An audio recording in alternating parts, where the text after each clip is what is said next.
श्रीभगवानुवाच इमं विवस्वते योगं प्रोक्तवान् अव्ययम् विवस्वान् वे प्राह मनुरीक्ष्वाक वे ब्रवीतः। श्री भगवान बोले, इमं विवस्वते योगम प्रोक्तवान हम अव्ययम।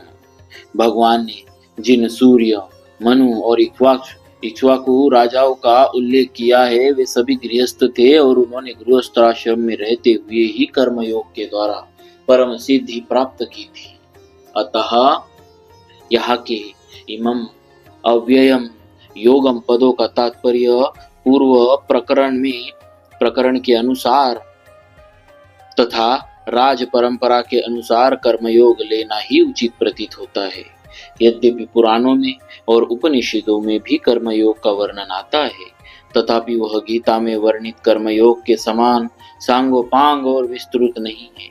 गीता में भगवान ने विविध युक्तियों से कर्मयोग का सरल और सांगोपांग विवेचन किया है। कर्मयोग का इतना विशद वर्णन पुराणों और उपनिषदों में देखने में नहीं आता। भगवान नित्य है और उनका अंश जीवात्मा भी नित्य है तथा भगवान के साथ जीव का संबंध भी नित्य है। अतः भगवत प्राप्ति के सब मार्ग, योग मार्ग, ज्ञान मार्ग, भक्ति मार्ग आदि भी नित्य है। यहाँ अव्ययम पद से भगवान कर्मयोग की नित्यता का प्रतिपादन करते हैं। परमात्मा के साथ जीव का स्वतः सिद्ध संबंध नित्य योग है। जैसे पतिव्रता स्त्री को पति की होने के लिए करना कुछ नहीं पड़ता, जैसे पतिव्रता स्त्री को पति की होने के लिए करना कुछ नहीं पड़ता क्योंकि वह पति की तो है ही, ऐसे ही साधक को परमात्मा का होने के लिए कुछ नहीं करना कुछ नहीं है, वह तो परमात्मा का है ही। परंतु अनित्य क्रिया, पदार्थ, घटना आदि के साथ जब वह अपना संबंध मान लेता है तब उसे नित्य योग अर्थात परमात्मा के साथ अपने नित्य संबंध का अनुभव नहीं होता।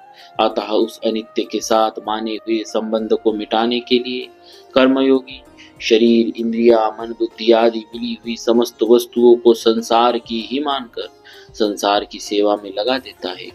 वह मानता है कि जैसे धूल का छोटा सा कण भी विशाल पृथ्वी का ही एक अंश है, ऐसे ही यह शरीर भी विशाल ब्रह्मांड का ही एक अंश है। ऐसा मानने से कर्म तो संसार के लिए होंगे, पर योग, नित्य योग अपने लिए होगा, अर्थात नित्य योग का अनुभव हो जाएगा। भगवान विवस्वते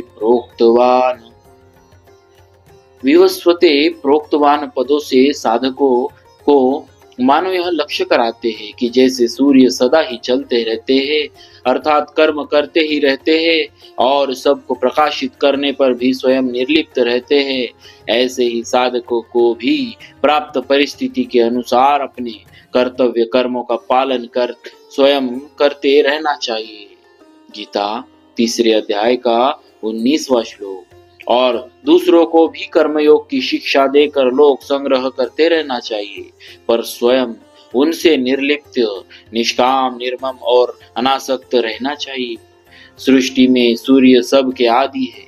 सृष्टि की रचना के समय भी सूर्य जैसे पूर्व कल्प में थे वैसे ही प्रकट हुए। सूर्या चंद्रमसो धाता यथा पूर्वम कल्पयत। उन सबके आदि भगवान को सूर्य को भगवान ने अविनाशी कर्म योग का उपदेश दिया। इससे सिद्ध हुआ कि भगवान सबके आदि गुरु है और साथ ही कर्म योग भी अनादि है। भगवान अर्जुन से मानो यह कहते हैं कि तुम्हें जो कर्मयोग की बात बता रहा वह कोई आज की नई बात नहीं है। जो योग सृष्टि के आदि से अर्थात सदा से है उसी योग की बात मैं तुम्हें बता रहा हूँ। प्रश्न: भगवान ने सृष्टि के आदि काल में सूर्य को कर्म योग का उपदेश क्यों दिया? उत्तर: सृष्टि के आरंभ में भगवान ने सूर्य को ही कर्मयोग का वास्तविक अधिकारी जानकर उन्हें सर्वप्रथम योग का उपदेश दिया। सृष्टि में जो सर्वप्रथम उत्पन्न होता है उसे ही उपदेश दिया जाता है। जैसे ब्रह्मा जी ने सृष्टि के आदि में प्रजाओं को उपदेश दिया। गीता 3 अध्याय का 10वां श्लोक। उपदेश देने का तात्पर्य है कर्तव्य का ज्ञान कराना। सृष्टि में सर्वप्रथम सूर्य की उत्पत्ति हुई, फिर सूर्य से समस्त लोक उत्पन्न हुए। सबको उत्पन्न करने वाले सूर्य को सर्वप्रथम कर्मयोग का उपदेश देने का अभिप्राय उनसे उत्पन्न संपूर्ण सृष्टि को परंपरा से कर्मयोग सुलभ करा देना था। 3 सूर्य संपूर्ण जगत के नेत्र है, उनसे ही सबको ज्ञान प्राप्त होता है और एवं उनके उदित होने पर प्राय समस्त प्राणी जागृत हो जाते हैं और अपने आप कर्मों में लग जाते हैं। सूर्य से ही मनुष्यों में कर्तव्य परायणता आती है। सूर्य को संपूर्ण जगत की आत्मा भी कहा गया है। सूर्य आत्मा जगत स्तस्तु शश्च। अतः सूर्य को जो उपदेश प्राप्त होगा वह संपूर्ण प्राणियों को भी स्वतः प्राप्त हो जाएगा। इसीलिए भगवान ने सर्वप्रथम सूर्य को ही उपदेश दिया।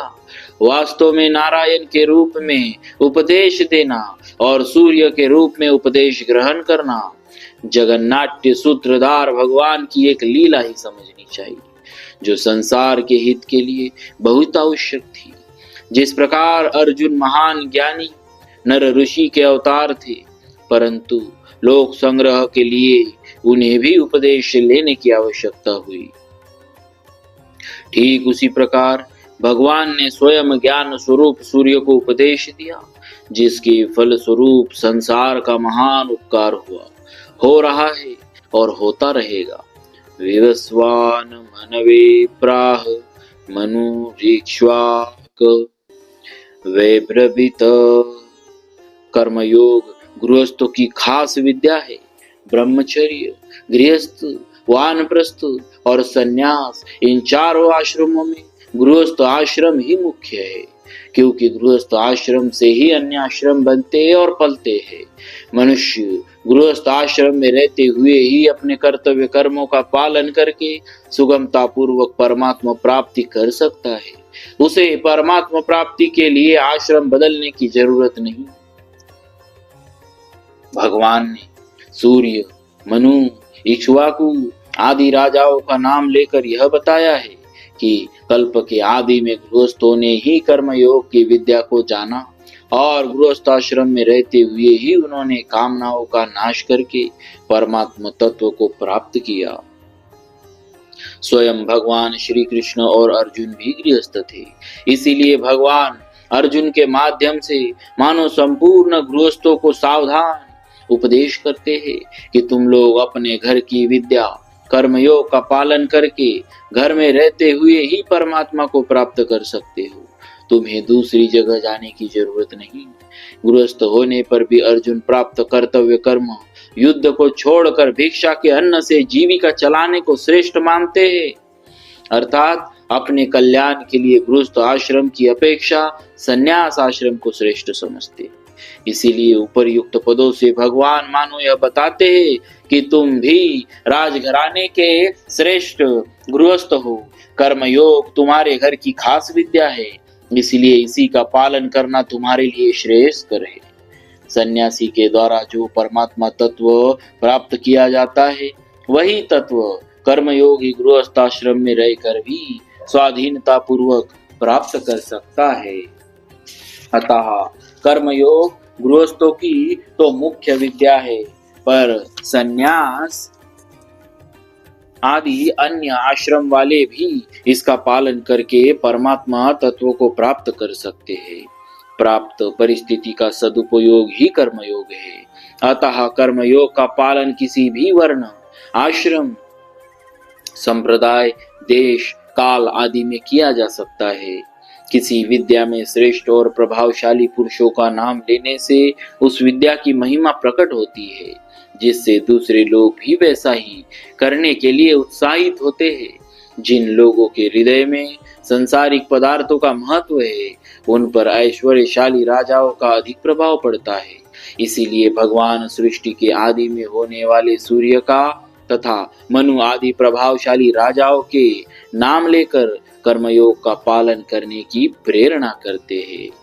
बोलिए भक्तवत्सल भगवान की।